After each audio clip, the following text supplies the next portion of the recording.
Code पिछले कुछ महीनों में आप देख रहे होंगे, ये कुछ हेडलाइंस हैं अलग अलग न्यूज़पेपर्स की जो आई हैं न्यूज़पेपर्स में कि अलग अलग स्टेट्स ये कह रहे हैं कि हम यूनिफॉर्म सिविल कोड इम्प्लीमेंट करेंगे।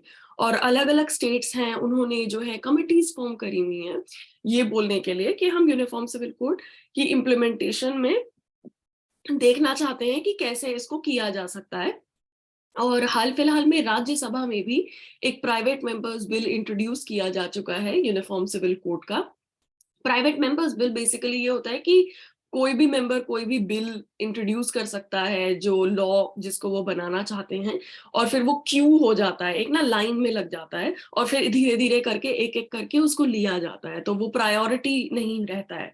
तो ये 2020 में भी इंट्रोड्यूस किया गया था दो यूनिफॉर्म सिविल कोड का प्राइवेट मेंबर्स बिल, लेकिन कोविड की वजह से इस पे डिस्कशन उस वक्त नहीं किया गया था, तो ये फिर हाल फिलहाल में अभी इंट्रोड्यूस किया गया है। तो सबसे पहले तो ये समझने की बात है कि यूनिफॉर्म सिविल कोड आखिर है क्या, जो हम इसे इतना ज्यादा सुनते हैं हर जगह।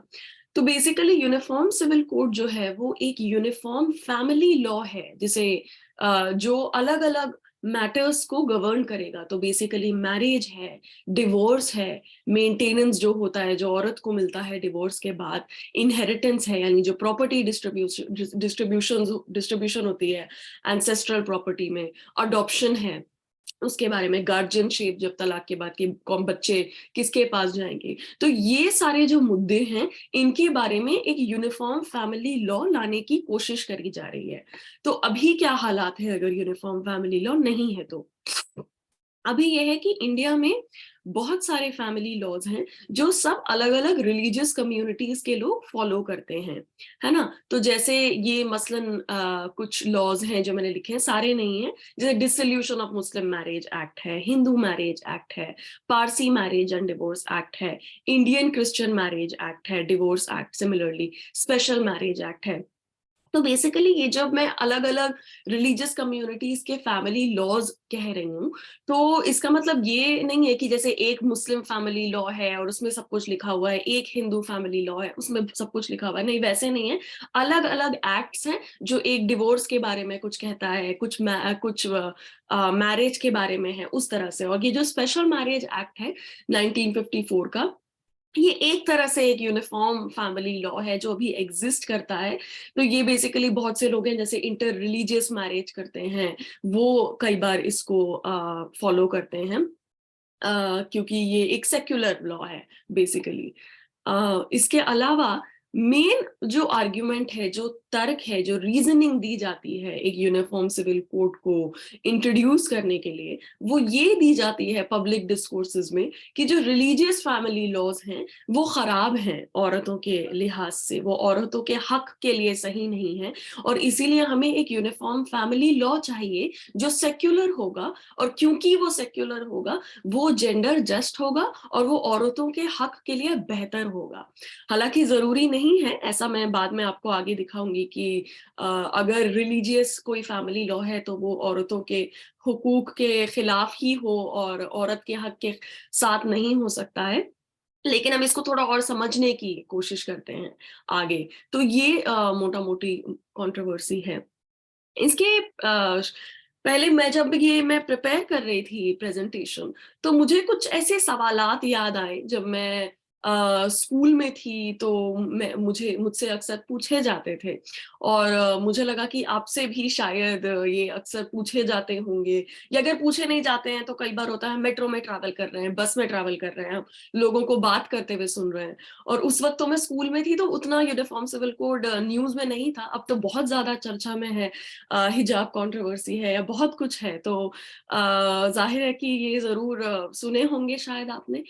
पहला ये था जो मुझसे पूछा गया था कि मुस्लिम आदमी जो है वो ट्रिपल तलाक क्यों दे सकते हैं और औरतें क्यों नहीं दे सकती हैं, ये तो गलत है। ट्रिपल तलाक, जिनको नहीं पता है, कि बेसिकली प्रैक्टिस है ट्रिपल तलाक की, एक बारी शौहर ने कह दिया मैं आपको तलाक देता हूँ, मैं आपको तलाक देता हूँ, मैं आपको तलाक देता हूँ, और तलाक हो गया। और जो तलाक है वो शौहर देता है, और जो वाइफ है उनके पास ऑप्शंस होते हैं फस्क का और खुला का। तो डिवोर्स इंग्लिश वर्ड है, बट इस्लामिक लॉ के तहत डिफरेंट डिफरेंट ऑप्शंस हैं और कैटेगरीज हैं, और सबके अलग अलग डिफरेंट क्राइटेरिया हैं। तो बहरहाल ये पहला सवाल था जो मुझसे पूछा जाता था। मुझे बहुत एम्बैरेसिंग लगता था जब लोग मुझसे सवाल पूछते थे, क्योंकि एक होता है कि आपको ऐसा फील होता है कि आपको टारगेट करके पूछा जा रहा है ये सवाल, लेकिन आपको पता नहीं होता इसका जवाब। तो ये एक सवाल था। दूसरा ये मुझसे कुछ दोस्त मुझसे पूछते थे कि अरे जब निकाह हलाला होता है तो सिर्फ मुसलमान औरत को ही क्यों करना पड़ता है, अपने शौहर से वापस शादी करने के लिए शौहर को क्यों नहीं करना पड़ता है, ये तो ठीक नहीं है। निकाह हलाला अगेन एक्सप्लेन करती हूँ, ये भी काफी कंट्रोवर्सी में रहा है यहाँ पे। तो बेसिकली एक ये पहले बताती हूँ कि यहाँ पे इंडिया में जो कंट्रोवर्सी हुई थी वो क्या होती हुई है, जो न्यूज में आया है अक्सर। वो ये हुआ है कि शौहर ने तलाक दे दिया अपनी वाइफ को, और फिर उससे बाद में लगा कि अरे मैंने गुस्से में तलाक दे दिया था, मुझे साथ रहना है। लेकिन उनको सोसाइटी कहती है या वो मौलाना साहब के पास जाते हैं, वो उन्हें कहते हैं कि नहीं, अब हराम हो गई है आपके ऊपर आपकी वाइफ, तो अब हलाल करना है तो आपकी बीवी को किसी से शादी करनी होगी और उन्हें तलाक देना होगा, और तब वो आपसे शादी कर सकती है। तो बेसिकली जो दूसरा निकाह है वो इस नियत से किया जा रहा है कि हम तलाक देंगे ताकि हम वापस शादी कर सकें। ये वैलिड नहीं है, लेकिन ये अनफॉर्चुनेटली हो रहा है। जो असल में इस्लामिक प्रैक्टिस नहीं है निकाह हलाला की, लेकिन ये कहा जाता है कि अगर आपका तलाक हो गया किसी रीजन की वजह से, और अ, आप विमेन वुमन की शादी हो गई थी और ठीक है रही, और फिर डिवोर्स हो गया या विडो हो गई जो भी, और अगर वो चाहें तो अपने पहले शौहर से शादी कर सकती हैं। लेकिन ऐसे नहीं कि, क्योंकि मजाक नहीं है कि आप तलाक दे दें और फिर आप शादी कर लें। तो इसीलिए ये एक हलाला का क्राइटेरिया कह सकते हैं, लेकिन ये इस तरह से नहीं है जिस तरह से ये किया जाता है, उस तरह से वैलिड नहीं है। तीसरा सवाल जो मुझसे पूछा जाता था कि मुस्लिम क्या, खासकर ये मेरे स्कूल में जो मेरे क्लास फेलोज थे वो बहुत खुश होकर पूछते थे कि क्या 4 शादियां कर सकते हैं इस्लामिक लॉ में, औरतें नहीं कर सकती हैं, क्या ये सही है? तो ये भी मुझसे पूछा जाता था, और जिन मैं अभी आपको जवाब बता रही हूँ, थोड़े थोड़ा एक्सप्लेन कर रही हूँ, उस वक्त मुझे नहीं आता था ये कुछ भी। तो बेसिकली कुरानिक आयत में है कि 4 शादी कर सकते हैं, लेकिन उसमें ये लिखा है कि वो पोस्ट वॉर कॉन्टेक्स्ट में तो कहा गया था, और ये भी लिखा गया है उसकी नेक्स्ट आयत में कि आपको इक्वल ट्रीटमेंट देना है, और आप इक्वली नहीं ट्रीट कर पाएंगे तो बेहतर ये है कि आप एक ही शादी करें। तो स्ट्रांगली मोनोगमी को एनकरेज किया गया है, लेकिन लोग ज्यादातर इस चीज को बहुत एम्फसाइज करते हैं कि अरे वाह इनके में तो या अरे वाह, कुछ लोग जिनको लगता है कि अरे इसमें शादी कर सकते हैं, और कुछ लोगों को लगता है कि अरे ये देखो ये कैसा मजहब है, इस तरह से बताया जाता है। तो मैंने घर पे पूछा जब ये सवाल मुझसे पूछे गए, और मुझे आंसर्स चूंकि पता नहीं थे, और मुझे 2 आंसर्स मिले बेसिकली जो मुझे सेटिस्फैक्टरी नहीं लगे। पहला आंसर तो मुझे ये लगा जो डिनायल का था, बिल्कुल ही ना कि अरे ये सब होता थोड़ी है, ये सब तो नहीं होता है। ये पहला रिस्पॉन्स था। दूसरा ये था कि अरे ये तो शरीयत है ना, है तो है इस तरह से। तो लेकिन ये जो भी मुझे रिस्पॉन्सेस दोनों मिले, ये मुझे कुछ भी मदद नहीं मिली या तो मैं सोचूं कि मैं कैसे सोचूं जो फैमिली लॉ रिफॉर्म का डिबेट है इंडिया में उसके बारे में, या कोई भी मुझसे पूछता है ये क्वेश्चन तो मैं कैसे उनके साथ एक रीजनड और एक हेल्दी डिस्कशन में पार्टिसिपेट करूं। तो मेरा एम बेसिकली यही है इस टॉक में कि मैं आपको यूनिफॉर्म सिविल कोड के बारे में बताऊं कि इसकी हिस्ट्री क्या है, इसकी कंट्रोवर्सी क्या है, और ये समझाने की कोशिश करूं कि ये एक मुसलमानों की परेशानी नहीं है। क्योंकि ये है, हम पब्लिक डिस्कोर्स में, मीडिया डिस्कोर्स में, कोई भी न्यूज चैनल खोलें तो जब भी यूनिफॉर्म सिविल कोड की बात होती है या किसी से बात करें, कई बारी तो आप बस या मेट्रो में भी ट्रैवल करेंगे तो आप लोगों को सुनेंगे बोलते हुए कि ये एक मुसलमानों की परेशानी है, कि अरे यार किसी को परेशानी नहीं है, ये सिर्फ इन मुसलमानों को ही पता नहीं क्या तकलीफ है इस देश में। मतलब उस तरह से लोग बोलते हैं, अक्सर आपको भी बोलते हैं, इनडायरेक्टली कभी बोलते हैं। अगर आप विजिबली मुस्लिम हैं तो कहीं दूर से कुछ बोलेंगे आपको इनडायरेक्टली, आप सुनेंगे उसको। तो ये समझना जरूरी है कि ये मुस्लिम ओनली प्रॉब्लम नहीं है जिस तरह से इसको पोर्ट्रे किया जाता है। और एक हेल्दी डिस्कशन आप कर सकें, क्रिटिकली आप सोच के डिस्कशन कर सकें, ये मेरा एक मकसद है। इसके अलावा मैं कोई पॉलिसी सोल्यूशन नहीं एंडोर्स कर रही हूँ अपने टॉक के जरिए कि यूनिफॉर्म सिविल कोड होना चाहिए या नहीं होना चाहिए, या रिलीजियस फैमिली लॉ होना चाहिए या नहीं होना चाहिए।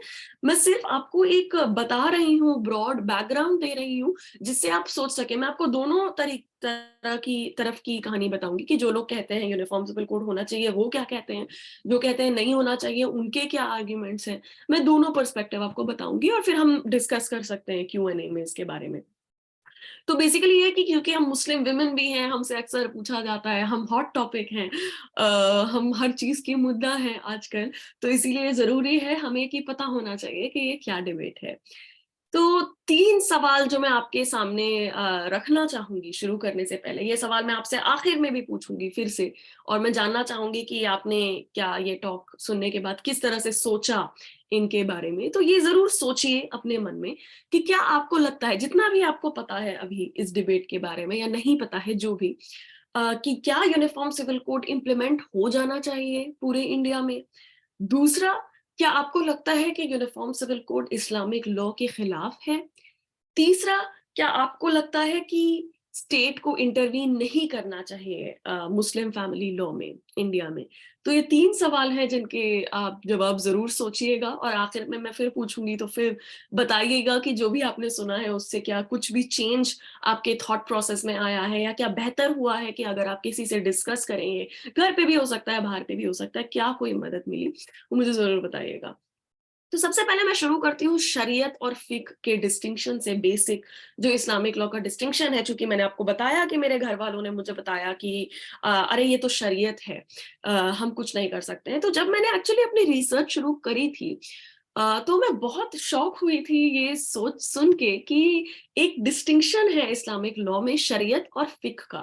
तो शरीयत को हम बेसिकली बहुत लूजली यूज करते हैं आजकल की वर्ल्ड में। अगर आप न्यूज में पढ़ें, कहीं पे भी देखें, तो शरीयत को इस्लामिक लॉ कहा जाता है, लेकिन शरीयत हकीकत में इस्लामिक लॉ नहीं है, फिक है जो इस्लामिक लॉ है। शरीयत जो है उसका लिटरल मायने है द वे, यानी रास्ता, वो रास्ता जो हमें फॉलो करना है, और वो रास्ता जो हमें फॉलो करना है वो कुरान में लिखा हुआ है ना।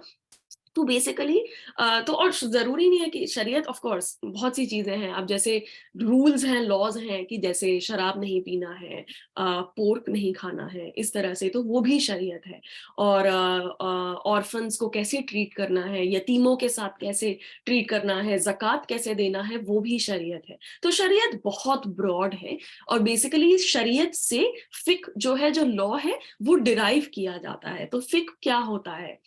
फिक जो पॉपुलरली लॉ कहा जाता है, वो दरअसल स्क्रिप्चर से, हमारी जो कुरान है, हदीस है, उससे एक्सट्रैक्ट किया जाता है, निकाला जाता है, और ये स्कॉलर्स करते हैं, तो ये आम लोग नहीं करते हैं। और बेसिकली कि शरीयत के प्रिंसिपल्स से जितना हम क्लोज रह सकें वो कोशिश करी जाती है। तो फिक बेसिकली जो है वो चेंजेबल है, फिक को चेंज किया जा सकता है, शरीयत को नहीं किया जा सकता है। लेकिन जो मुस्लिम पर्सनल लॉ है, जो मुस्लिम फैमिली लॉ है इंडिया में, वो हनफी फिक से लार्जली ड्रॉ किया गया है, और वो 1930s में ब्रिटिश के द्वारा कोडिफाई करा गया था, और फिर बाद में कुछ कुछ हमारी सरकारों ने भी कोडिफाई किया है। इसके बारे में मैं आपको आगे बताऊंगी। तो बेसिकली 4 स्कूल्स ऑफ थॉट हैं फिक के, जो डॉक्ट्रिनल जो ज्यूरिस्प्रूडेंस है, हनफी, मालिकी, शाफी, हनबली, सुना होगा या आपने। तो बेसिकली ये 4 इमाम थे जिन्होंने फिक डिराइव किया शरीयत से, और उससे हमें पता चलता है कि क्या है। और 4 मेन सोर्सेज हैं इस्लामिक लॉ के। पहला है कुरान और हदीस, दूसरा है इज्तिहाद जिसे कहते हैं इंडिपेंडेंट रीजनिंग, तीसरा है कियास जिसे कहते हैं एनालॉजिकल रीजनिंग, कि अगर एक केस कोई सिमिलर है जो उस टाइप का हुआ है, तो अगर कोई दूसरा सिमिलर केस है हम उसमें कैसे बता सकते हैं। जैसे आजकल अगर हम इस्लामिक डिबेट करें क्लोनिंग पे, कि क्या क्लोनिंग है या सरोगेसी है, तो ये पहले जमाने में क्लोनिंग या सरोगेसी तो नहीं होती थी। तो उससे क्लोज अगर कोई टॉपिक है जिस पे डिस्कशन हुआ होगा, चर्चा हुई होगी, तो जो स्कॉलर्स है वो उसके बेसिस पे आपको बताएंगे कि आप क्या कर सकते हैं, क्या नहीं कर सकते हैं। और फिर इजमा है, कंसेंसस है। एक यहाँ पे मैं फ्लैग करना चाहूंगी कि बहुत लोग ऐसे कहते हैं कि इज्तिहाद हम कर सकते हैं, हमें इज्तिहाद करना चाहिए।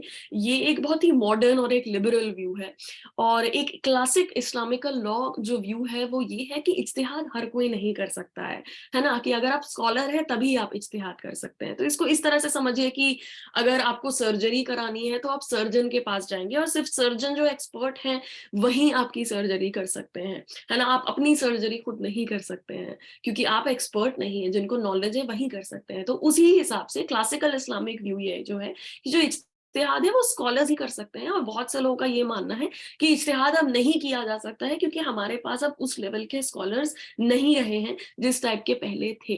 तो बहुत मतलब एक डाइवर्सिटी है विद इन इस्लामिक व्यू भी। मुझे जितना पता है मैं उतना बता रही हूँ आपको, बट ये जस्ट स्टार्ट ऑफ कर रही हूँ कॉन्वर्सेशन इससे, डिस्कशन, क्योंकि अक्सर हम सुनते हैं कि अरे शरीयत है, हमारी शरीयत के खिलाफ नहीं होना चाहिए कुछ, तो हमें समझना चाहिए कि शरीयत आखिर है क्या, basic understanding.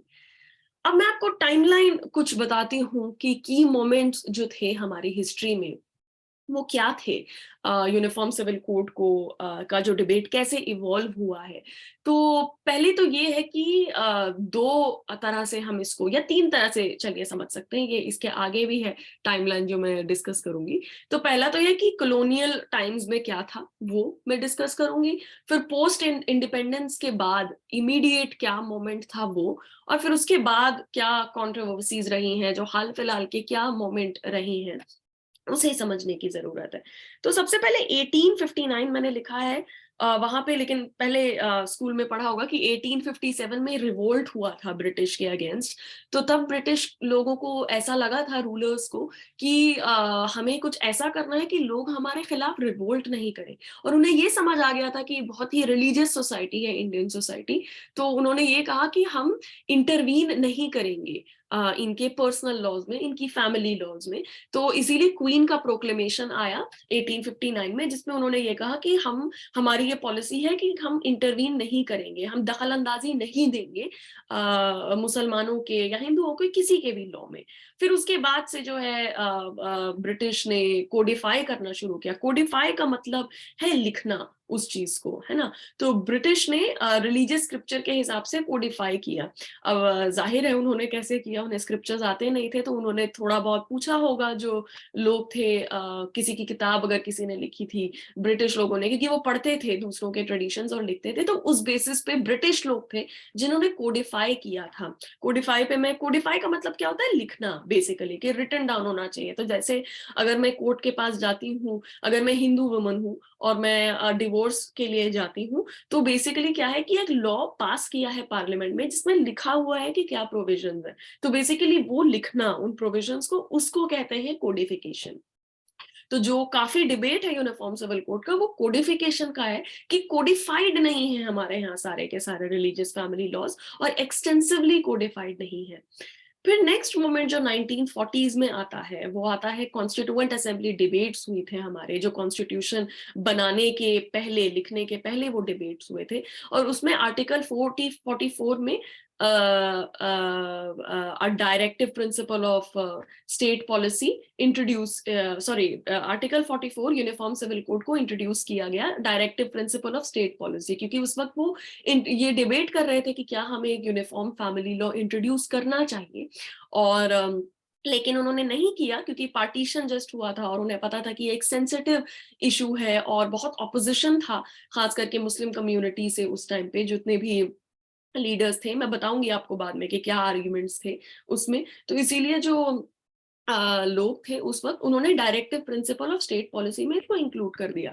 Directive principle of state policy basically है कि कॉन्स्टिट्यूशन में कुछ ऐसे प्रिंसिपल हमारे लॉ मेकर्स ने उस वक्त डाल दिया था कि कुछ चीजें हैं जिसमें वो लॉ बनाना चाहते थे लेकिन वो बना नहीं पाए। तो उन्होंने लिख दिया कि फ्यूचर जो गवर्नमेंट्स हैं वो इस पे लॉ बनाएगी। तो आर्टिकल 44 यही है कि the state shall endeavour to enact a uniform civil code up throughout the territory of India, यानी स्टेट कोशिश करेगा एक uniform civil code throughout the territory of India को इंट्रोड्यूस करने की, एनैक्ट करने की, जो अक्सर लीगल डिबेट्स में या न्यूज वगैरह में बोला जाता है कि ये डेड लेटर है, कि इसके लिए कुछ किया नहीं गया है। बहरहाल नेक्स्ट मोमेंट जो था वो 1950s का था, जिसमें हिंदू फैमिली लॉज जो थे वो एक्सटेंसिवली कोडिफाई और रिफॉर्म किए गए। तो पॉलीगमी जैसे बैन कर दी गई हिंदू मेन के लिए। तो कोडिफाई अगेन का मतलब यह है कि लिखा गया है एक्सटेंसिवली कि क्या क्या प्रोविजंस हैं। और उस टाइम पे जो मेन कॉन्सेप्ट था, जो मेन डिबेट था, मुद्दा था, वो नेशनल इंटीग्रेशन का था। क्योंकि जस्ट पार्टीशन हुआ है हमारे देश में, तो हमारे लॉ मेकर्स को ये लगा कि हमें वन लॉ फॉर ऑल होना चाहिए। तो उससे क्या होगा, जेंडर जस्टिस भी वो चाहते थे, लेकिन मेन उनका जो एम था वो ये था कि एक नेशनल यूनिटी होगी कंट्री में अगर एक ही फैमिली लॉ सबके होंगे तो। नेक्स्ट, इसके पहले 1960s में भी जवाहरलाल नेहरू ने कमेटी सेटअप करी थी क्रिश्चियन फैमिली लॉ और मुस्लिम फैमिली लॉ को कोडिफाई करने के लिए, लेकिन वो बेसिकली सक्सेसफुल नहीं हो पाई और वो डिसॉल्व कर दी गई थी। लेकिन बस आपको बताने के लिए, या हाल फिलहाल में सौम्या सक्सेना ने अपनी किताब में इसके बारे में लिखा है। नेक्स्ट मोमेंट जो था, जो बहुत ही क्रूशियल था, और इसके बाद से में जेंडर जस्टिस और जेंडर इक्वालिटी जो है, औरतों का हक खास करके एक सेंट्रल मतलब मेन एक मुद्दा बन गया इन डिबेट का, यूनिफॉर्म सिविल कोड डिबेट का, वो था शाहबानो का केस जो हुआ था 1986 में। शाहबानो की कंट्रोवर्सी बेसिकली ये थी कि शाहबानो एक औरत थी, वो ऑलरेडी काफी ज़ईफ थी, 60 साल की थी या मेरे ख्याल से 50 साल की थी, काफी ज़ईफ थी, 10 साल चला था उनका केस, जजमेंट आई थी 1986 में। तो शाहबानो के शौहर ने दूसरी शादी कर ली थी और वो शाहबानो को मेंटेनेंस नहीं दे रहे थे, मतलब जो भी उनका मंथली खर्चा है वो नहीं दे रहे थे। तो शाहबानो ने केस किया था कि मुझे खर्चा चाहिए, लेकिन उस दौरान उनके हस्बैंड ने उन्हें तलाक दे दिया, तलाक तलाक तलाक कह के, और कोर्ट में कहा कि मैंने तो 3 महीने का मेंटेनेंस दे दिया है, जो इनकी इद्दत है, इनकी इद्दत पूरी हो चुकी है, तो अब मुझे आगे मेंटेनेंस नहीं देना है। तो सेक्शन 125 जो है सीआरपीसी का, उसमें ये लिखा है कि अगर कोई भी औरत है जो डेस्टिट्यूशन या वेग्रेंसी में पुश हो रही है, यानी कि वो मोहताज है, कि वो किसी दूसरे पे डिपेंडेंट है, और अगर कोई और उसका खर्चा नहीं देगा तो वो मतलब बिल्कुल ही ना भीख मांगने की कतार पे आ जाएगी, तब जो है हस्बैंड को 12 मंथ्स का मेंटेनेंस देना है। तो मतलब उन ग्राउंड्स पे है कि इसीलिए 1 साल तक का आपको मेंटेनेंस देना है। तो कोर्ट ने बेसिकली ये कहा कि इस्लामिक लॉ भी इसको रिकॉग्नाइज करता है कि अगर कोई औरत है जो लाचार है और इस हालत में है, तो उसको 12 महीने तक का मेंटेनेंस दे देना चाहिए, और ये इस्लामिक लॉ के खिलाफ नहीं है।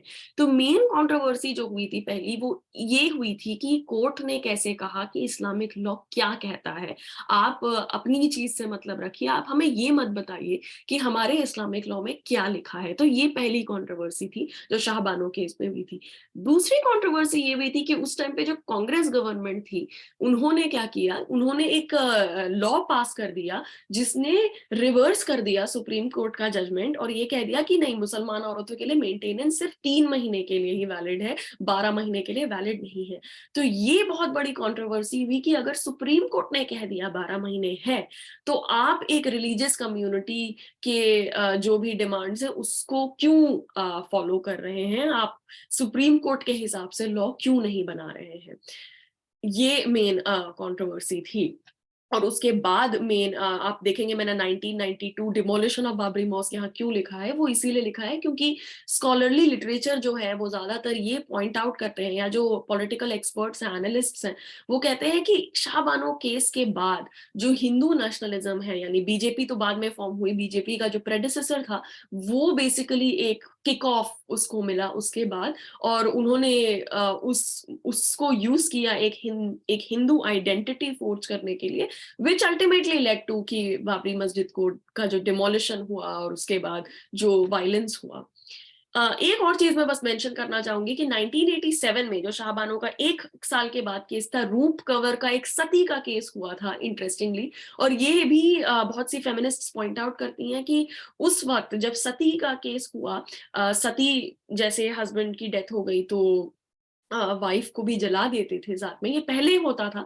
राजा राम मोहन रॉय ने रिफॉर्म लाया था और इसको इनवैलिड और डिक्लेयर कर दिया गया था, इलीगल डिक्लेयर कर दिया गया था, तो ये होता नहीं था, बट ये एक हुआ उस वक्त। और उस वक्त जो भी प्रेडिसेसर था, हिंदू नेशनलिस्ट जो थे, उन्होंने उसका उतना खंडन नहीं किया जेंडर जस्टिस के बारे में बोल के, जितना उन्होंने शाहबानो के बाद किया। तो ये बहुत लोग ऐसे कहते हैं कि ये इनकी हिपोक्रेसी है, एक कि ये एक केस में, जैसे ट्रिपल तलाक के केस में कहते हैं कि ये जेंडर जस्टिस है, लेकिन सबरीमला के केस में कहा जाता है कि अरे ये तो हमारे ट्रेडिशन है। तो ये बहुत से लोग ऐसे कहते हैं कि ये एक हिपोक्रेसी है हिंदू नेशनलिज्म की। इसके बारे में हम बाद में बात कर सकते हैं। नेक्स्ट फिर जो की मोमेंट्स थे 1987 से 2015 के बीच में, बहुत सारे जजमेंट्स थे, मैंने सिर्फ 3 मेंशन किए हैं, 2 ही मैं बताऊंगी आपको। सरला मुद्गल केस जो हुआ था 1995 में, बहुत कंट्रोवर्शियल हुआ था। वो इसीलिए हुआ था क्योंकि क्या हो रहा था ना कि जो हिंदू लोग थे, क्योंकि 1950s में हिंदू कोड बिल में अब बाइगैमी, पॉलीगमी, यानी एक औरत से ज्यादा किसी से शादी करना बैन हो चुका है। तो केस ऐसे आ रहे थे कि लोग इस्लाम में कन्वर्ट हो रहे थे और फिर दूसरी शादी कर रहे थे। तो बेसिकली कोर्ट ने ये रूल किया था कि आप कन्वर्ट इस नियत से हो रहे हैं कि आप दूसरी शादी करें, ये जो है ये क्रिमिनल, ये क्राइम है और ये हिंदू लॉ के खिलाफ है, और आपकी पहली मैरिज भी वॉइड नहीं है और दूसरी मैरिज तो खैर आपकी है ही नहीं, हम रिकॉग्नाइज ही नहीं करेंगे। तो ये काफी फेमिनिस्ट जो है कंटेम्प्रेरी वो ये कहते हैं, क्योंकि पॉलीगमी के अराउंड बहुत डिबेट चलता है कि होना चाहिए, कि मुसलमान ही क्यों करते हैं या इन्हें क्यों अलाउड है, हमें अलाउड नहीं है, उस तरह से एक डिबेट चलता है। तो बहुत सी जो फेमिनिस्ट हैं, फ्लेविया एग्निस जैसे एक हैं जिन्होंने, फेमिनिस्ट लॉयर्स हैं जो कोर्ट केसेस के को देखते हुए लिखती हैं, वो ये बताती हैं कि पॉलीगमी का लीगल रिकॉग्निशन किसी तरह इंपॉर्टेंट है, क्योंकि वरना क्या होता है ना कि क्योंकि पॉलीगमी एग्जिस्ट करता है सोसाइटी में, और सिर्फ मुस्लिम मेन नहीं करते हैं, हिंदू मेन है या दूसरे रिलीजियस कम्युनिटीज से भी करते हैं। अब किस कम्युनिटी के लोग ज्यादा करते हैं कम करते हैं वो जरूरी नहीं है, कई बार वो लोग बताने की कोशिश करते हैं कि स्टैटिस्टिकली ये है वो है, बट अगर ये हो रहा है तो पॉलीगमी का लीगल रिकॉग्निशन इंपॉर्टेंट है, क्योंकि दूसरी वाइफ को जब पता चलता है कि फर्स्ट वाइफ है तो उन्हें फिर हक नहीं मिलते हैं अगर सेकेंड मैरिज रिकॉग्नाइज नहीं है तो। और चूंकि इस्लामिक लॉ में पॉलीगमी रिकॉग्नाइज है तो सेकेंड वाइफ को हक मिलते हैं जो हिंदू वाइफ को नहीं मिलते हैं, और कोर्ट बहुत ही गंदे शब्द का भी इस्तेमाल करता है सेकेंड वाइफ्स के लिए, अनफॉर्चुनेटली। फिर शमीम आरा का भी एक केस हुआ था जो, जिसमें बेसिकली ट्रिपल तलाक जो कहते हैं ना, तलाक तलाक तलाक 3 बार कहना, वो इनवैलिड डिक्लेयर कर दिया गया था। और डैनियल लतीफी जो थे वो शाह बानो के लॉयर थे, उन्होंने ये केस किया था कि जो राजीव गांधी की गवर्नमेंट ने लॉ पास किया है कि सिर्फ इद्दत पीरियड तक ही क्यों मेंटेनेंस होना चाहिए, वो अनकॉन्स्टिट्यूशनल है। लेकिन कोर्ट्स ने क्या किया था कि वो था 3 महीने का, लेकिन वो अमाउंट डिसाइड करते थे और वो लंप सम अमाउंट डिसाइड करते थे औरतों के लिए। तो जजेस ने बहुत ही एक क्लेवर तरीके से इस तरह से रूलिंग्स पास करी हैं कि वो औरतों के हक में हो। फिर 2017 का मोमेंट मैं मेंशन कर रही हूँ क्योंकि ये भी एक बहुत इम्पोर्टेंट डिबेट हो चुका है फैमिली लॉ और यूनिफॉर्म सिविल कोड के इंट्रोडक्शन में, कि 2017 में सेम सेक्स रिलेशनशिप डिक्रिमिनलाइज करी गई है हमारी कंट्री में, बट अभी भी मैरिज रिकॉग्नाइज नहीं है या अडॉप्शन नहीं है सेम सेक्स कपल्स के लिए। तो 2022 में भी अभी हाल फिलहाल पिछले साल के आखिर में एक पिटीशन एक सेम सेक्स कपल ने डाला है सुप्रीम कोर्ट में कि आप हमारी मैरिजेस को भी वैलिड डिक्लेयर करें ताकि हम भी नॉर्मल एक कपल की तरह रह सकें। तो ये मैं मेंशन कर रही हूँ क्योंकि अगर हम यूनिफॉर्म फैमिली लॉ की बात कर रहे हैं तो जो थर्ड जेंडर के एक्टिविस्ट्स हैं उन्होंने ये एक मुद्दा सामने रखा है कि इसे कंसिडर किया जाना चाहिए कि ये सिर्फ रिलीजन की बात करी जाती है लेकिन ये हक है जिनकी बात नहीं करी जाती है। और ज्यादातर चूंकि पॉलिटिशियंस हमारे देश में कहते हैं कि ये जो है हमारे कल्चर के खिलाफ है, इस तरह से कहा जाता है, तो उसके खिलाफ जो LGBTQ एक्टिविस्ट्स हैं वो एक ये फॉरवर्ड कर रहे हैं उनका कॉज। फिर 2018 में शायरा बानो का केस हुआ जो बहुत ही रिसेंट है, जिसमें अगेन ट्रिपल तलाक को इनवैलिड अनकॉन्स्टिट्यूशनल डिक्लेयर किया गया। हुआ ये था कि शायरा बानो के हस्बैंड ने उन्हें एक लेटर भेजा था, एक खत भेजा था जिसमें उन्होंने ये लिखा था कि मैं तुम्हें तलाक दे रहा हूँ, तलाक दे रहा हूँ, तलाक दे रहा हूँ, इन 2 विटनेसेस के प्रेजेंस में। और वहां शायरा बानो नहीं थी, ना उन्हें पता था कि उनके शौहर उन्हें तलाक दे रहे हैं, बस पोस्ट करके उन्हें तलाक दे दिया गया था। और तब शायरा बानो ने ये केस किया था और वो जीत गई थी ये केस। और इसके बाद क्या हुआ कि ट्रिपल तलाक का एक लॉ पास किया गया पार्लियामेंट में, जो ऑर्डिनेंस के थ्रू पास किया गया। ऑर्डिनेंस क्या होता है कि पहले आप डायरेक्ट प्रेसिडेंट मतलब डिस्कस नहीं करते हैं दोनों हाउसेस में, लोकसभा राज्यसभा में, आप जब सेशन में नहीं है पार्लियामेंट तब आप प्रेसिडेंट को भेज के साइन करवाते हैं, तो उस टाइप से किया था गवर्नमेंट ने। तो काफी क्रिटिक हुआ था कि आप ऐसे क्यों पास कर रहे हैं, आप डिबेट करके पास करिए। लेकिन बहरहाल जो भी है वो एक्ट बन चुका है और अब ट्रिपल तलाक क्रिमिनलाइज्ड है। तो अगर कोई भी बोलता है मैं तुम्हें तलाक देता हूँ 3 बार, वो जेल जा सकता है और फाइन उस पर इम्पोज किया जा सकता है। इसका भी बहुत क्रिटिक है अलग पर्सपेक्टिव से, उसमें मैं नहीं जा रही हूँ। अभी बस मैं आपको बेसिक एक टाइमलाइन जो है की मोमेंट्स के वो बता रही हूँ। अब मैं आपको बताऊंगी कि मेन जो आर्ग्यूमेंट्स है फॉर और अगेंस्ट यूनिफॉर्म सिविल कोड के वो क्या रहे हैं। तो मेन जो आर्ग्यूमेंट्स रहे हैं फॉर यूनिफॉर्म सिविल कोड के, सबसे पहला तो रहा है नेशनल इंटीग्रेशन, जो सबसे नेशनल यूनिटी जो मैंने आपको बताया कि जो पोस्ट इंडिपेंडेंस मोमेंट था उस टाइम पे था। और अभी भी अक्सर आप देखेंगे अगर जो पॉलिटिशियंस हैं वो नेशनल इंटीग्रेशन और नेशनल यूनिटी को अक्सर बोलते हैं कि ये मेन है, हमें नेशनल यूनिटी चाहिए, वन लॉ फॉर ऑल होना चाहिए। वो है यूनिफॉर्म सिविल कोड का मेन मुद्दा। यानी अगर एक कम्युनिटी में औरतों को हक है सपोज 12 महीने का अगर मेंटेनेंस का, तो दूसरी कम्युनिटी में भी होना चाहिए। तो या अगर एक कम्युनिटी में मर्द नहीं कर सकते चार शादी तो दूसरी कम्युनिटी में भी सेम होना चाहिए। तो वो है बेसिकली कि इससे नेशनल यूनिटी किसी तरह से होगी। ये आर्ग्यूमेंट है फॉर यूनिफॉर्म सिविल कोड का।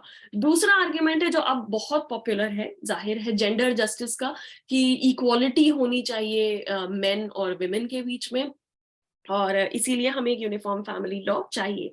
तीसरा आर्ग्यूमेंट जो अक्सर ये दिया जाता है कि अरे ये अगेन इसमें आता है कि सिर्फ मुसलमानों को ही क्यों परेशानी है, कि मुसलमान वेस्ट में तो शरीयत उनकी नहीं चलती है। यूरोप में अगर आप देखें या अमेरिका में देखें या ऑस्ट्रेलिया या बाकी कंट्रीज में देखें तो वहां पे तो यूनिफॉर्म फैमिली लॉज है, वहां पे तो शरीयत को रिकॉग्नाइज नहीं किया जाता है। यहाँ पे जब मैं शरीयत कह रही हूँ तो मैं फिक के सेंस में यूज कर रही हूँ, जिस तरह से नॉर्मल पब्लिक डिस्कोर्स में यूज किया जाता है, क्योंकि पब्लिक डिस्कोर्स में शरीयत इस्लामिक लॉ को कहा जाता है। तो मैं उस सेंस में यहाँ यूज कर रही हूँ, उस टेक्निकल सेंस में नहीं जो मैंने आपको एक्सप्लेन किया था।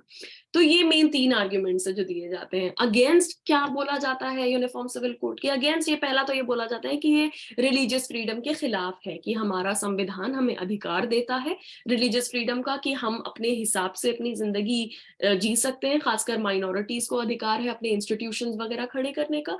तो यूनिफॉर्म सिविल कोड अगर इंट्रोड्यूस होता है तो वो रोकेगा हमें हमारे फैमिली लॉज प्रैक्टिस करने से, तो वो हमारे रिलीजियस फ्रीडम के खिलाफ है।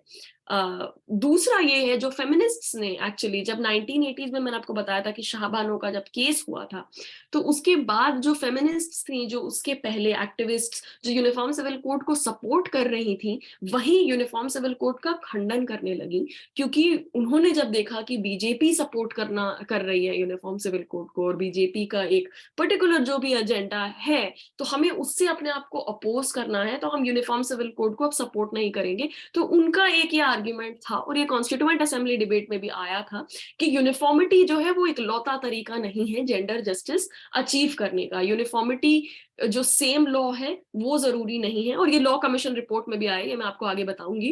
तो ये आर्ग्यूमेंट है एक और आर्ग्यूमेंट ये है कि ये फ्लॉड अंडरस्टैंडिंग है सेक्युलरिज्म की, कि सेक्युलरिज्म का मतलब ये नहीं होता कि एक लॉ होना चाहिए सबका और आप अपने रिलीजियस लॉ फॉलो नहीं कर सकते हैं। आप फॉलो कर सकते हैं और वो भी कंपैटिबल है सेक्युलरिज्म की अंडरस्टैंडिंग के लिए। एक और आर्ग्यूमेंट ये था कि टिरनी ऑफ द मेजोरिटी, यानी मेजोरिटी जो है वो थोपना चाह रही है माइनॉरिटीज पे, कि वो क्या चाहती हैं वो हमसे पूछ नहीं रहे हैं।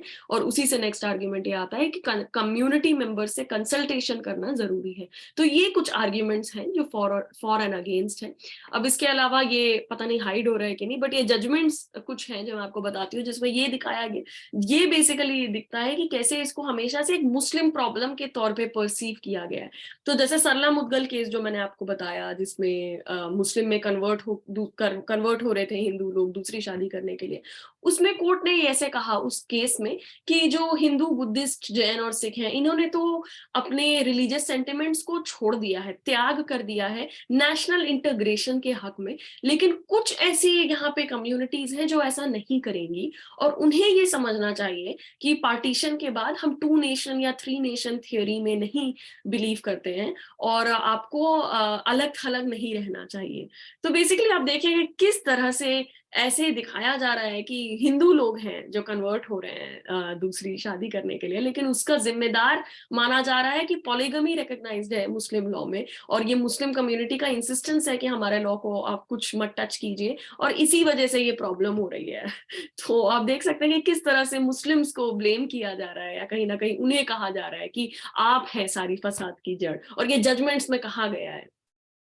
ये और भी कुछ जजमेंट्स हैं जो कुछ रिसेंट केसेस है जिसमें कहा गया है कि नेशनल इंटीग्रेशन में हेल्प करेगा कि, और जितनी भी कॉन्ट्रडिक्शन है आइडियोलॉजीज की उनको हटाने के लिए। तो बेसिकली कि जो शरीयत है, अगेन शरीयत में पॉपुलर सेंस में यूज कर रही हूँ, कि वो कॉन्स्टिट्यूशन के खिलाफ है, वो बिल्कुल भी कंपैटिबल नहीं है। वेस्ट में भी ऐसे बहुत कॉन्ट्रोवर्सीज और डिबेट्स हुए हैं जिसमें European court of human rights है या दूसरे कंट्रीज के कोर्ट्स हैं, उन्होंने भी ऐसी चीजें पास करी हैं और बहुत इसको क्रिटिक किया है मुस्लिम विमेन ने भी, और मुस्लिम जो कम्युनिटीज है, कि ऐसा नहीं है कि इस्लाम औरतों को उनका हक देता है, उसके खिलाफ नहीं है।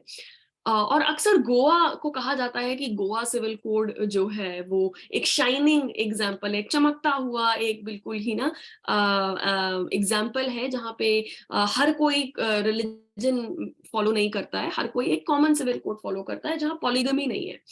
इंटरेस्टिंग बात यह है कि फैक्ट ये है जो ज्यादा लोगों को शायद पता नहीं है, कि Goa civil code bigamy allow करता है हिंदू मेन के लिए अंडर सर्टेन सर्कमस्टेंसेस, और पॉलीगमी का जो सबसे बड़ा एक कहा जाता है कि ये तो मुसलमान आदमियों की प्रॉब्लम है, लेकिन लीगल है for a Hindu man to marry another woman अगर उनकी फर्स्ट वाइफ से उनको बेटा नहीं हो रहा है। तो मुझे नहीं पता एग्जैक्टली कि क्या स्टैटिस्टिक्स है कि ये होता है नहीं होता है, बट ये लीगल है, क्योंकि ये पोर्चुगीज सिविल कोड था एक्चुअली उस टाइम पे, जो पोर्चुगीज ने, क्योंकि वो कॉलोनाइज उन्होंने किया था गोवा को। बट फिर भी अक्सर ये ऑब्जर्व किया जाता है कि ये मुस्लिम मेन की ये प्रॉब्लम है कि ये तलाक दे देते हैं, ये पॉलीगमी है प्रैक्टिस करते हैं, और मुस्लिम लीगल प्रैक्टिसेस ही इलिबरल है, और वहीं सबसे बड़ा जो है एक रोड़ा खड़ा करती हैं जेंडर जस्टिस के खिलाफ, और बाकी तो सब सब सही है, कोई प्रॉब्लम नहीं है। कॉन्स्टिट्यूएंट असेंबली डिबेट्स में भी ऐसे कुछ शेड्स थे जिन्होंने ये इस तरह से कहा था कि मुस्लिम प्रॉब्लम है एक, जैसे कि के एम मुंशी जी ने कहा था कि एक अलग थलग रहने का जो आउटलुक है अपनी जिंदगी में वो मुसलमानों को छोड़ देना चाहिए, एक isolationist outlook on life. Similarly Krishnaswamy Iyer ने कहा था कि सिर्फ हिंदू ही हैं जो चेंज कर सकते हैं, बट और कोई कम्युनिटी नहीं है। तो जाहिर है कि किस कम्युनिटी की बात यहाँ करी जा रही है। और आज भी ये कहा जाता है कि अगर आप कभी भी पॉइंट आउट करें कि 1950s में हिंदू फैमिली लॉ जब इंट्रोड्यूस किया जा रहा था तब प्रॉब्लम थी उस टाइम पे, और जो ऑर्थोडॉक्स जो भी कम्युनिटी मेंबर्स थे तो वो कहते हैं कि हाँ प्रॉब्लम थी, पर उन्होंने तो अब तो एक्सेप्ट कर लिया ना, अब आप क्यों नहीं एक्सेप्ट कर रहे हैं। ये एक थॉट प्रोसेस है जो कंटिन्यूसली चलता रहता है।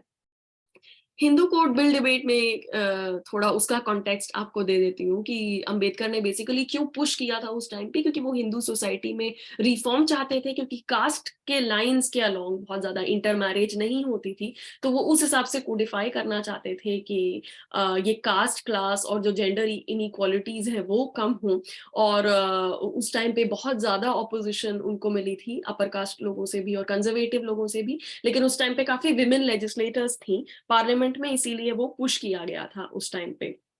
और जो कंजर्वेटिव व्यू था बेसिकली उस टाइम पे वो ये था कि आप डिफेम कर रहे हैं हमारे धर्म को, आप इन्वेड कर रहे हैं हमारे में, जबरदस्ती दखल अंदाजी कर रहे हैं। और किसी ने तो ये भी कहा था कि ये एक सुसाइडल फॉली है कि हिंदू अगर दूसरी शादी नहीं कर सकते हैं, मुसलमान अगर कर सकते हैं तो वो हमें ओवरटेक कर लेंगे। जो आप आज भी आप देखेंगे कहा जाता है कि ये तो बहुत सारे बच्चे कर लेते हैं और ये तो जल्दी हमारे देश को ओवरटेक कर लेंगे। ये जो एक बेसलेस फेयर है जो हर मुल्क में है, या हर मुल्क में है, ये यूके में है, ये ब्राजील में है, ये हर हर मुल्क में ये एक फियर है जो मुस्लिम्स के अगेंस्ट खास करके एक पर्टिकुलर टाइप का स्टीरियोटाइप है जो है। तो बेसिकली ये कुछ आर्ग्यूमेंट्स थे हिंदू कोड बिल डिबेट के। और कॉन्स्टिट्यूएंट असेंबली डिबेट्स में बी आर अम्बेडकर ने जो आर्ग्यूमेंट दिए थे वो तीन थे मेन यूनिफॉर्म सिविल कोड के लिए। पहले उन्होंने ये कहा था, जो काफी लोग अभी भी कहते हैं, कि ऑलरेडी यूनिफॉर्म लॉज एग्जिस्ट करते हैं दूसरे डोमेन में, जैसे कि क्रिमिनल लॉ है, तो फैमिली लॉ में भी होना चाहिए। दूसरा उन्होंने ये कहा था, जो अभी भी कहा जाता है, इस पे मैं बाद में आऊंगी, कि मुस्लिम्स जो है हमेशा से तो शरीयत से नहीं रूल किए जाते गए थे। जैसे मसलन के तौर में 1937 में शरीयत एप्लीकेशन एक्ट इंट्रोड्यूस किया गया था, उसके पहले नहीं शरीयत कोडिफाइड था। तो बेसिकली ये कि तब तो हिंदू लॉज थे नॉर्मली, या जो भी लॉज थे उससे गवर्न किया जाता था। तो अब क्या परेशानी है? तीसरा जो बी आर अम्बेडकर ने कहा वो ये कहा कि लेकिन मैं समझता हूँ कि क्या परेशानी है, क्योंकि एक सेंट्रलिटी जो है शरीयत की उनकी लाइफ में, अगेन शरीयत में लूज फॉर्म में यूज कर रही हूँ, तो इसीलिए एक यूनिफॉर्म सिविल कोड एक ऑप्शनल कोड की तरह इंट्रोड्यूस किया जाना चाहिए, लेकिन वो होना चाहिए, एक ऑप्शन होना चाहिए।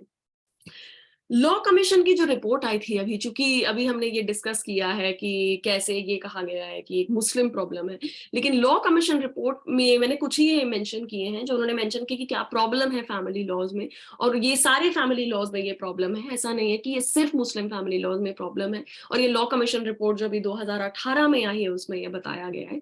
पहला जैसे है कि मर्दों के पास ज्यादा प्रॉपर्टी राइट्स हैं। इस्लाम में भी इन जनरल ऐसे एक क्रिटिक किया जाता है कि मर्दों के पास ज्यादा प्रॉपर्टी राइट्स क्यों हैं। तो उसमें जो क्लासिकल इस्लामिक व्यू है वो ये कहता है क्योंकि जो बर्डन ऑफ फाइनेंशियल रिस्पॉन्सिबिलिटी है वो ज्यादा है मेन के ऊपर, इसीलिए ज्यादा प्रॉपर्टी है, और विमेन को कम प्रॉपर्टी है लेकिन वो उनकी प्रॉपर्टी है, उनको वो किसी के साथ शेयर नहीं करना है। ये एक इस्लामिक व्यू है, बस बता रही हूँ ऐसे ही।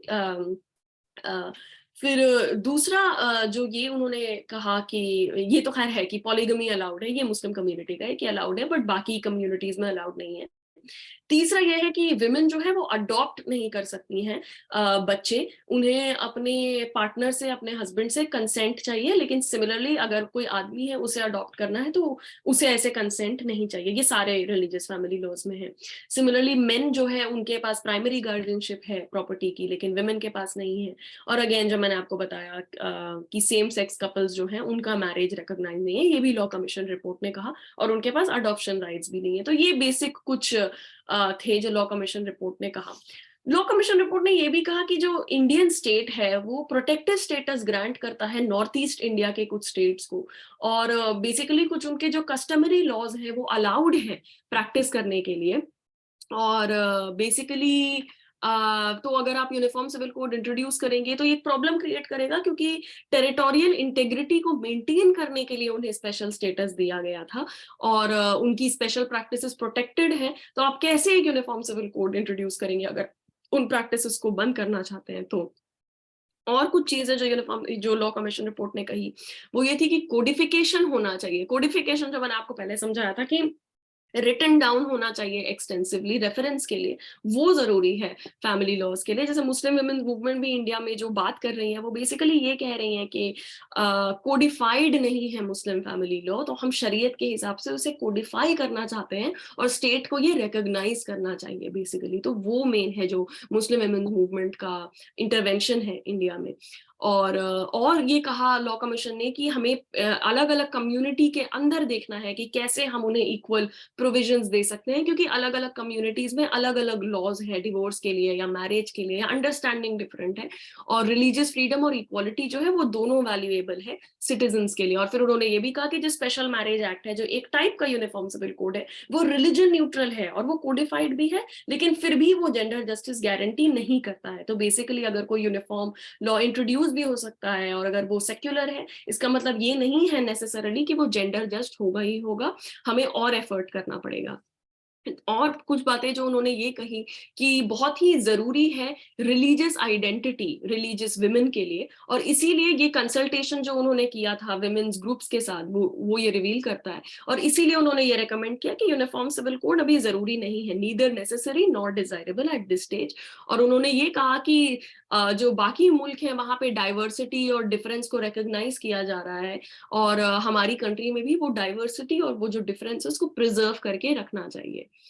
और फिर उन्होंने यही कहा कि एक बार कोडिफाई हो जाएंगे, रिटन हो जाएंगे एग्जैक्ट कि क्या प्रोविजन है रिलीजियस लॉज के हिसाब से, तो फिर जो बेसिक अमेंडमेंट्स हैं स्पेसिफिक प्रोविजंस में वो हम कर सकते हैं। लेकिन अगर हम एक यूनिफॉर्म सिविल कोड इंट्रोड्यूस करेंगे तो पीपल को, हम लोगों को डिस्करेज करेंगे वो यूज करने के लिए, क्योंकि हम एक बाइनरी कहीं ना कहीं उनके सामने रख रहे हैं कि या तो तुम अपना धर्म फॉलो करो या तो तुम सेक्युलर लॉ फॉलो करो। और बेसिकली इन जनरल टेंडेंसी होती है लोगों की कि आउट ऑफ कोर्ट सेटल करें इस मैटर को। फिर अदर कॉन्टेक्स्ट में क्या है, और इससे मैं रैप अप करूंगी अब 5 मिनट में। अ, तो जैसे ये अक्सर, चूंकि मैंने लिखा है UK, US, Canada, Australia, Belgium, Germany, Europe में भी अगर नॉर्मली कि कहा जाता है कि अरे वहां पे तो मुसलमान शरीयत फॉलो नहीं करते, तो यहाँ पे क्या प्रॉब्लम है। तो हकीकत ये है कि यूनिफॉर्म फैमिली लॉज हैं इन कंट्रीज में, हाँ, लेकिन यहाँ पे जो है काफी रिलीजियस कम्युनिटीज के अपने रिलीजियस कोड्स हैं, जैसे इंडिया में भी है शरीयत कोड्स हैं, दारुल काजाज जैसे हैं, उस तरह से इन सारी कंट्रीज में है। और काफी, और सिर्फ मुस्लिम कम्युनिटी के नहीं है, दूसरे कम्युनिटीज के भी हैं, जैसे मसलन जूइश कम्युनिटी के हैं।